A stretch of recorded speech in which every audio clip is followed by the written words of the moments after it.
आर्यन ग्रोवर जी, जयपुर से। महाराज जी, कोई कहता है कि जीवन में भगवान का एक दिव्य मंदिर बना दिया जाए तो जीवन सफल हो जाएगा। कोई कहता है गौशाला का निर्माण, कोई कहता है धर्मशाला बना दो साधु संतों के लिए। महाराज जी, आप मार्गदर्शन करें, धर्म हेतु किए जाने वाला सबसे बड़ा कार्य क्या है? नाम जप। नाम जप सबसे बड़ा कार्य आप पूछ रहे हो ना। नाम बारी मथे घृत होए बरु, सिकता ते बरु तेल, और बिनु हरि भजन न भवतरी, या सिद्धांत अपेल। विनिश्चितम बदामि ते न अन्यथा वचांस में, हरिम भजन ते नरा भवसागर तरंते थे। अगर नाम जप नहीं है तो तुम मंदिर बना लो, तुम दान पुण्य कर लो, फिर तुम्हारा जन्म होगा, 1 करोड़ का मंदिर बनाओगे, 50 करोड़ की व्यवस्था कर देगा ठाकुर, लेकिन ठाकुर मिलने वाला नहीं। अगर भव समुद्र से पार होना है तो नाम जप करो, और आपके पास यदि 4 रोटी हैं, 2 तुम पाओ, 2 दूसरों को पवा दो, और वो ये मान के कि ये उन्हीं की थी। तो दियम वस्तु गोविंदम तो बेमेव समर्पये। महाराज नृग ने जितना दान किया होगा शायद किसी राजा ने दान किया हो। स्वयं महाराज ने द्वारिकाधीश से कहते हैं, जब दानियों में चर्चा चलेगी तो मेरा नाम जरूर आएगा। महाराज नृग, और जानते हो क्या बने थे? कुआं का गिरगिट बन करके पड़े हुए थे द्वारिका में। भागवत में पढ़ लेना। जरा से अपराध में पुण्य क्षय होकर के दुर्गति हो जाती है। और नाम जापक जीवन भर वैश्यागमन किया, और अंतिम समय पुत्र के बहाने नारायण बुलाया, तो नारायण नाम से परम पद को प्राप्त हुआ। तो हमारी बात, जहां तुम प्रश्न कर रहे हो, यहाँ शुद्ध शास्त्र अध्यात्म इष्टापूर्त कहते हैं इसे, जिसे आपने कहा। इसे हमारे शास्त्रों में कुआं खोदना, बावली बनवाना, प्याऊ लगवाना, सरोवर बनवाना, औषधालय बनवाना, गौशाला, विविध ये इष्टापूर्ति के अंतर्गत आते हैं। ये सब करो, लेकिन साथ में नाम जप। अगर नाम जप नहीं तो ये पुण्य कार्य हैं, इनके बल से आप स्वर्ग आदि लोक जा सकते हैं, वहां के सुख भोग कर पुनः पुण्य क्षीणे मृत्यु लोके विशंति। भगवान की प्राप्ति भगवान के स्मरण से होती है। तो मंदिर बनवाना पुण्य का कार्य है, भगवत कार्य है, लेकिन बिना भजन के भगवान की प्राप्ति नहीं होगी। आप फिर आओगे, बहुत बढ़िया महल तुम्हें मिलेगा और 50 करोड़ रुपया मिलेंगे, क्योंकि आपने मंदिर बनवाया, लेकिन भगवान नहीं मिलेंगे। मिले ही न रघुपति बिनु अनुरागा, किए कोटि जप जोग विरागा। बिना भगवान प्रेम के नहीं मिलते। हरि व्यापक सर्वत्र समाना, प्रेम ते प्रगट होए मैं जाना। ये पक्की बात समझ। और प्रेम प्रकट होता है भजन से, और प्रेम से भगवान प्रकट होते हैं। भगवान की प्राप्ति ही जीवन का परम लक्ष्य है। इसलिए जो करो, तुम्हारे पास भगवान ने रुपया दिया है, मंदिर बनवाओ, औषधालय बनवाओ, गौशाला खोलो, नाम जप करते हुए, भगवान का चिंतन करते हुए, और ये मानकर कि भगवान की दी हुई वस्तु भगवान को दे रहे हैं, मेरा उसमें कोई हक नहीं, ये तो भगवान की वस्तु। तो इससे भगवत प्राप्ति जी, केवल पुण्य करेंगे तो क्या होगा? स्वर्ग आदि लोकों को जाओगे। पुण्य छिड़े मृत्यु लोके विसंति, पुनः मृत्यु लोक में जन्म होगा। तो ये तो कोई ज्यादा खास बात तो यही तो, इसीलिए इसका कोई महत्व नहीं है। एक नया स्वप्न जैसा देख लो, 1000-2000 वर्ष का, और बस फिर आकर के मृत्यु लोक में क्या बनना पड़ेगा। महाराज नहुष देव राजेंद्र की पदवी पर बैठे और पुण्य क्षीण हो गए, सची माता के प्रति गलत भाव कर लिया, तो अजगर की योनि में आके जन्मे थे। महाभारत में पढ़ के देख लो। सीधे इंद्र पद से ट्रांसफर हुआ अजगर योनि में। एक राजस्वी यज्ञ में एक चीटा एक छोटा सा दाना चावल का लेके बड़ी मेहनत से जा रहा था। 3 टांगे थी, एक टांग टूट चुकी थी। तो अर्जुन जी की दृष्टि पड़ी, प्रभु से कहा, प्रभु राजस्वी यज्ञ में सब चकाचक हो रहा है, एक चीटा बेचारा कितना कष्ट पा रहा है। तो बोले, पता है 14 बार इंद्र बन चुका है। वो चीटा 14 बार इंद्र बन चुका है। कोई भरोसा नहीं है पुण्यों का, कहां से कहां ट्रांसफर हो जाए। और नाम जब करोगे, भरोसे की बात कहते हैं कि अगर अगला जन्म होगा भी तो श्रीवान कुलवानों के यहाँ होगा, मनुष्य रूप में होगा, और भजन करके निश्चित भगवान को प्राप्त होगा। अगर बहुत ही दुर्गति हो गई तो उस जीव को भी ऐसी जगह रखा जाएगा जहां भागवतिक होगा, भगवत कथा और एक कीर्तन हो रहा, दरवाजे का कुत्ता बना बैठा, और भगवान का भोग प्रसाद पा रहा है, कथा सुन रहा, कीर्तन सुन रहा, उद्धार हो गया। तो भगवान के नाम के सिवा हमें तो और कुछ उपाय नहीं। कलयुग केवल नाम आधारा, केवल नाम आधारा। सुमिर सुमिर नर उतर पारा।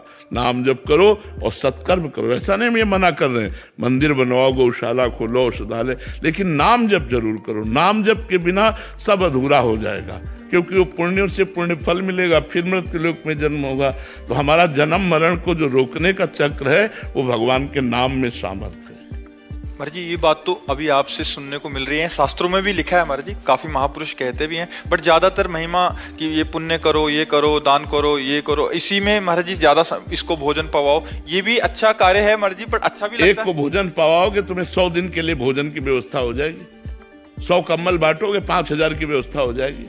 1 अरब दान करोगे 100 अरब की व्यवस्था हो जाए। 1 अरब में तो बुद्धि ठीक नहीं हुई, 100 अरब में तुम्हारी ये बुद्धि कहां से भगवान में लगेगी। मेन जो पॉइंट की बात है कि हमारा संसार चक्र नष्ट होना चाहिए।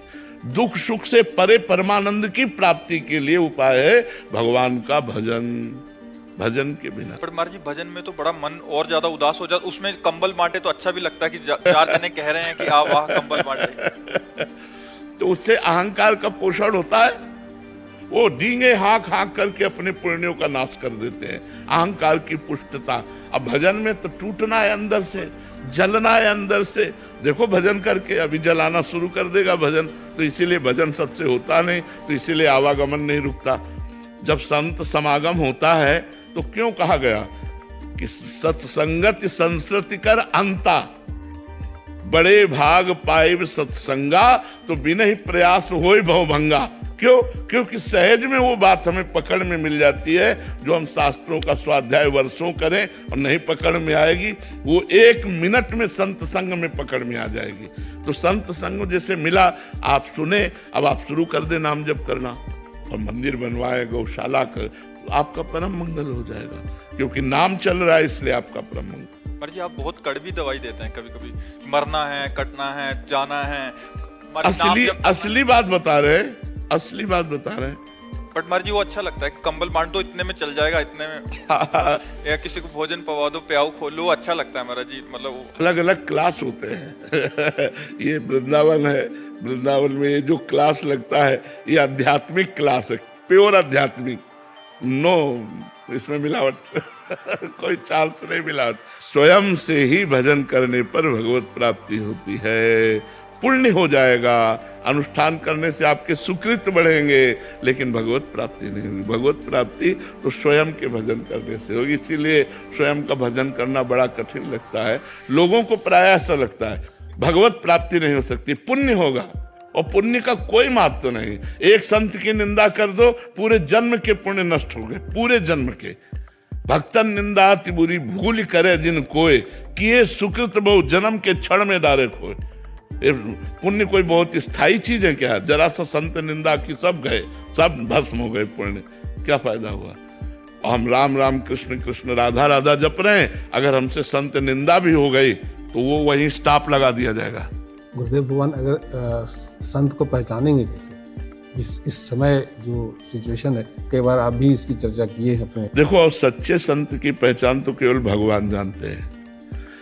हम लोग मनुष्य बुद्धि से ये देख सकते हैं कि वो अचला कैसा पहने हैं, वो कपड़ा कैसा पहने हैं, वो वैराग्य से रहते हैं कि नहीं रहते हैं, बस यही बाहरी बातें। उनके पास बैठने से हमें शांति मिलती है कि नहीं मिलती है, उनके उपदेश शास्त्र सम्मत है कि नहीं, उनका आचरण शास्त्र सम्मत है कि नहीं, बस यही बाहरी बातें देख सकते हैं। वस्तुतः भगवान ही संत को जानते हैं और भगवान ही संत से मिलाते हैं। जब द्रवहि दीन दयालु रागो तो साधु संगति पाइए। संतों के बाहरी लक्षण से हमें लगता है कि नहीं जाना जा सकता, क्योंकि फिल्मों में भी 2-2.5 घंटे के लिए बहुत अच्छा साधुता का रोल कर लेते हैं। तो रोल करना साधुता का और साधुता आना बहुत कठिन बात है।